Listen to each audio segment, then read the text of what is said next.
This is one of my final Fromm reflections, and for the past couple of weeks, actually like 2 weeks, we've been working through Eric Fromm's Art of Loving, which I did a previous video on, and then we've also been working on Eric Fromm's biography.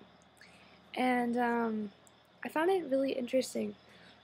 Within his biography, we learned, about his life, the women who were involved in his life, etc. And I think there's this concept that, the people, we look to people who we think, know it all. So we look to self-help books to learn how to love. We, go to self-help books to, like, get thin. And I thought it was interesting that, you know, a man who wrote a book about loving would have gone through so many relationships, one right after the other. Then I got to thinking, to write a book about love and what love really is, you have to go through those experiences, or else you really don't know how to talk about it. You don't have the language, you don't have the vocabulary to really speak about it in a meaningful way. And I know that that's a really weird thing, you would just assume that these people had been through it. But, as I was saying, we go to the people who know how to, like, write the how-tos on life. We go to our parents because we think that they, embody the ideals of parents for the most part. We look at our siblings, we say, oh, these are what a sibling is supposed to be, therefore we go to them for answers. And we look to others who we believe can do and know how to do things better than ourselves, because we personally haven't had those experiences. Therefore, we don't have the vocabulary to express what we are trying to say, and by going to other people, we can sometimes find that. So, after being in this class, I kind of think that we generally think that some other people know how to do things better than ourselves. So we go to other people for answers. We look to other people for answers when sometimes that we need to look inside ourselves. And I think that this constantly feeling like we need to go to other people for answers, go to society for answers, is a really big detriment to our human potential. And I think we need to be able to go through certain processes by ourselves without being dictated by society, by our parents, by our siblings, by anyone, how to do it. Because how they did it is sometimes not the way that is best for you. And I was talking about how we have to go inside ourselves. We have to respect, we have to know, we have to understand, and we have to have responsibility for ourselves.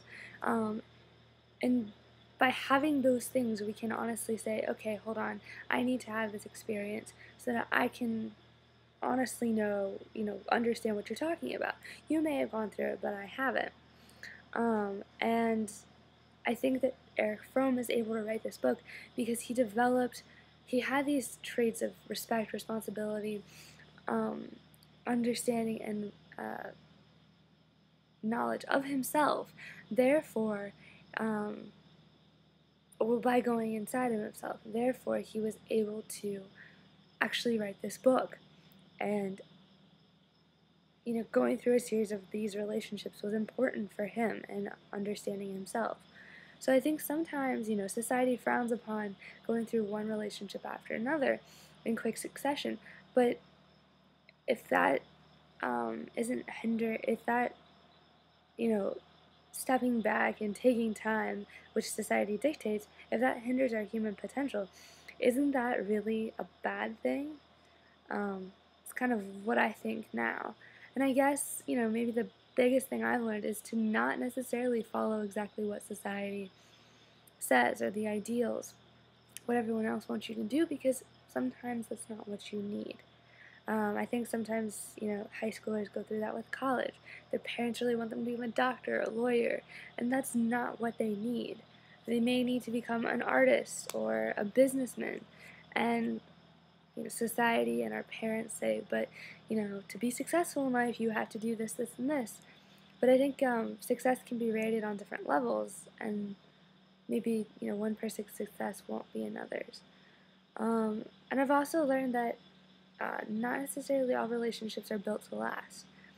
We don't have life insurance on our relationships, and I think that That was the biggest thing I realized when we did our first activity in this class, which was writing down our, most important relationships. And sometimes relationships don't work, and people hold on and try to keep those relationships because it's what they think they need. But sometimes, what they need, what another person needs, could be to be without each other.